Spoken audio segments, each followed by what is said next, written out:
Hey guys, welcome to today's video. My name is Jacob. If you're new to the channel, it's mostly about running and outdoor adventure type stuff, but today's video is going to be all about running shoes and everything that you need to know. So maybe you're new to the sport, maybe you just got a job at a run specialty store. This video is going to kind of walk you through all aspects of running shoes, just so you've got a better idea of what's going on. And I'm sure I'm going to miss some stuff. If I did, if you know something I don't know, drop it in the comments below and let's talk about it. So this video could be a bit of a rant, and in order to keep it a little more organized, I want to break it up into a few different categories. So category 1 is going to be cushioning systems. Category number 2 is going to be neutral versus stability shoes. And then category number 3 is going to be a little more wide-ranging, but I'm going to talk about geometry and angles and drop and different materials and outsoles and things like that. So it's sort of a catch-all. So category number 1, I'm going to talk a little bit about cushioning. So when it comes to cushioning, your shoe categories are going to be broken up into a few different categories. You're going to have your maximal shoes, which are going to be, you've probably seen these guys like a Hoka. Most of Hoka's shoes are considered maximal shoes because of this massive stack height right here. Now when I say stack height, I'm talking about the amount of foam from the bottom of the midsole to the footbed of the shoe. So basically where the ground is to where your foot sits in the shoe. You can see this shoe has a lot of stack height and a lot of foam packed in here, and this would be considered maximal. So the advantage with a shoe like this is you've got all this cushioning. It's going to really dampen the blow. So this type of cushioning system is going to be good for somebody if maybe you've got an injury that you're nursing. Maybe you've got shin splints or something like that. This shoe's going to give you a little bit more give when it comes to that impact on the ground, and it's going to keep you a little bit further from that impact zone. There's a couple of disadvantages with a maximal shoe like this though. When you put that much height, one, you lose a little bit of stability in the shoe because it's more apt to kind of roll side to side, or you're going to squish down in the shoe a little more. Another disadvantage is if maybe you're trying to do a faster run or you're racing and you're in a maximal shoe like this, every step you take, you're going to kind of push into the shoe a little bit more, and that's going to rob the efficiency of your stride a little bit. So you're going to get maybe a more comfortable ride, but you're definitely going to lose some efficiency. The other disadvantage is oftentimes these shoes are going to weigh a significant amount more. So there's a time and place for these types of shoes, but they're not for everybody always. I think it's a good thing to have a conversation about with your fit expert at your local run store. But don't just jump on a shoe just because your friend recommended it. So the next category of cushioning is going to be your moderate cushion shoe. So this is the Brooks Ghost right here. This is a super popular shoe. This would fall into that moderate to medium cushioning type shoe. This is going to be like your everyday trainer. So you're going to come down in weight a little bit from that max cushion shoe, but you're still going to get a lot of the benefits of that extra little bit of cushion. So a lot of people, if you're going to go for one shoe and one shoe only, and you're healthy, you don't have any injuries, oftentimes you're going to land in something like this that is a good balance between that really minimal and a really maximal shoe. So this shoe is going to offer good cushioning, moderate weight, and a little bit more responsiveness. So when I say that, I'm talking about that toe off, that springiness of the shoe. When you're in a big cushy shoe like this Hoka, you're just going to sink into it a lot more every step, where this shoe, you're going to land and then bounce back out of it a little bit quicker. So oftentimes this is going to be a good go-to kind of category for most people, not everybody. The third category of shoe is going to be a more minimal type shoe.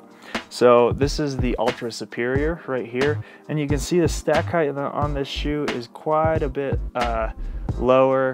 It's more compressed foam. A shoe like this is going to be more geared towards those speedier runs where you're more concentrated on weight and you want a really nice responsive feel in the shoe, and you're not overly concerned with that that impact resistance. So if you're injured or something like that, you definitely don't want to run all your miles in a really minimal shoe. And everybody's different. Everybody has their own preferences. But I really enjoy a more minimal shoe because I like to feel the ground underneath me a little bit more. And I think that running on a more minimal shoe can make you a little bit more efficient of a runner, and it helps with your biomechanics a little bit because you're feeling everything going on and the shoe isn't compensating for that as much. So those are the three kind of main categories when it comes to cushioning. Below that minimal shoe, you have like your cross-country spikes and like a barefoot shoe, things like that, where there's almost no cushioning. It's solely focused on speed and lightweight. I don't have any of those on me right now, but there's kind of a spectrum of cushioning. Okay, so the next thing I want to talk about is neutral shoes versus stability shoes. So what we have here is the Brooks Ghost, very popular shoe, and the Brooks Adrenaline, which are almost identical shoes. So both of these guys are really popular. And they actually have the same exact midsole, aside from right here on the Brooks Adrenaline, you see this little horseshoe looking thing. Now, this is considered a stability shoe. And what a stability shoe does is it adds a little bit of support here on the medial side of the shoe. And that's for people that pronate when they run. Now, when I say pronate, what I mean is a lot of people will take a step, and as they're rolling through, their arch will collapse a little bit, or their ankle will start to roll in, and then they'll roll off the inside portion of the shoe just like that. Really common, but when it's happening in excess, what you want to do most of the time is add a little bit of firmer foam or a system like this guide rail system that's going to help correct that and keep your ankle a little bit more neutral and straight as you're running through your gait. So it's a pretty common thing to have a little bit of pronation, and you can see this if you watch yourself, if you record yourself running in slow motion, you might see from head on, you might see your foot rolling inward, or you might see it landing out here. The best thing to do, again, is go see your run specialty store, and usually they can watch you run outside or on a treadmill, and they can give you an idea whether you pronate or supinate. So a neutral shoe like this Brooks Ghost here is, again, it's the same cushioning system as the Brooks Adrenaline. The only difference here is there's no guide rail, so there's no support here on the medial side of the shoe. And so what that does is it doesn't restrict your movement at all. It doesn't try to guide your foot any which way. And another tip you guys can do is, if you look at the bottom of your shoe, you can see the wear pattern after 100 or 200 miles on these shoes. You'll see there's usually some kind of a line through the shoe where you see most of your wear. Now, if you see it coming from here and then cutting off the inside of the shoe, probably means you're pronating, and vice versa. If it's coming off the outside of the shoe, you might be supinating. And if you're a supinator, you're going to want to be in a neutral shoe. If you pronate, you want to be in a stability shoe. A lot of people get this a little mixed up. They think that stability just means more support and cushioning, but the category of stability actually means that there's some sort of mechanism in that shoe that's aiding in keeping your gait nice and neutral. So that's neutral versus stability. Above stability shoes, there's another category called motion control.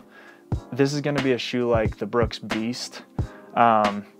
And those shoes are actually going to kind of cast your foot in a certain way. This is for people who have severe pronation, or there's just something funny going on with their foot and they need a shoe to really kind of correct that for them, rather than relying on your biomechanics to kind of do the heavy lifting for you. Okay, so the last thing I want to talk about is shoe geometry. Now, when it comes to geometry, there's a bunch of different things to consider here. And when I say geometry, I'm really just talking about the shape of the shoe. So let's start out simple. We're gonna start with this shoe here, which is again the Altra Superior. All of Altra's shoes are considered zero drop shoes. So what drop is it's the difference in stack height from the back of the shoe here to the ball of the foot. So a shoe like this Brooks Ghost, you can see it's more of a kind of cheese wedge shape. What you have here is a 12mm drop. So that means the difference from here to here is a 12mm difference. Now what that does is it puts you in a little bit more of a forward leaning position, and it also will often have a little bit more cushion here in the heel portion of the shoe. So a shoe like this kind of helps cushion that blow on your heel as you come down and you roll through the gate. Now a shoe like this, the Altra Superior, or any Altra shoe, with the zero drop system, the design like this is to kind of get that wedge out of the way of your foot, so that as you're running, your foot's coming down and you're striking more on the ball of your foot and then toeing off, kind of the middle or the ball of your foot and then toeing off. A shoe like this is great if you're working on your form and you're trying to make sure you're not coming down super hard and heel striking on your heels. A shoe like this is going to help out a lot with that, and it eventually, in my opinion, leads to a little bit more natural of a gait, but it's not for everybody. One other note on that is zero drop doesn't necessarily mean low stack height. So this is another shoe from Altra called the Torin Plush, and you can see if you look at it side by side with the Superior, the Plush has a lot more foam underfoot. This is still considered a max cushion shoe, so a lot of cushioning, but again, you have no differential between your heel and your toe on this one, where on this one, it's the same, it's flat basically, but just less cushioning in this guy than you have in this guy.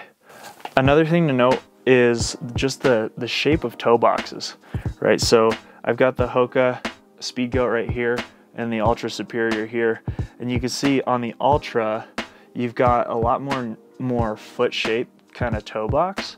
This is common on Altras. It's also common on a brand called Topo. And what this does is, if you think about how your foot lands on the ground, when your foot comes down, your toes are kind of going to splay out, right? And that's going to help with your balance. And so a shoe like this is going to give you more space for those toes to spread out within the shoe and help balance your foot.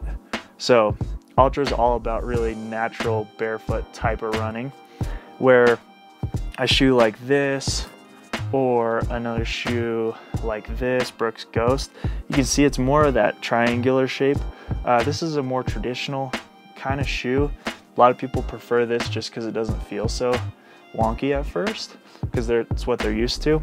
But yeah, that's one thing to consider. You just see a little bit more natural foot shape, a little bit more tucked in. Some people like this better because it feels like they're it's hugging their foot a little bit more and it's a little more secure. But you always want to make sure you've got space for those toes to move around a little bit. So one other kind of bonus item I want to talk about is another category, which are these carbon plated shoes, or plated shoes in general. The big difference here, this is the Saucony Endorphin Pro. There's also shoes like the Nike 4% and the Hoka Carbon X. These also have plates.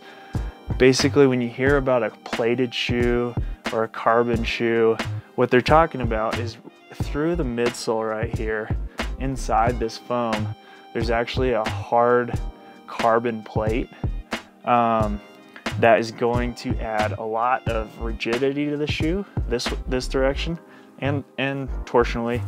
But what that does is basically when you land on this shoe and you're flexing forward, it's going to kind of load up like a spring and then launch you forward. So there's a lot of controversy around these shoes right now, especially in the marathon world. Most of the top elite runners are wearing something like this. But I just wanted to add that on because there is a lot of talk about it right now in the industry. So anyways, guys, I know this was a long kind of rant about shoes, but I hope it's really helpful for you. If you have any questions at all, please just leave a comment or message me directly. I'm happy to do my best to answer any of your questions. And if you like this video, hit the thumbs up for me. If you want to see more, subscribe to the channel. And I hope to see you in the next video. And until then, peace out. Happy running.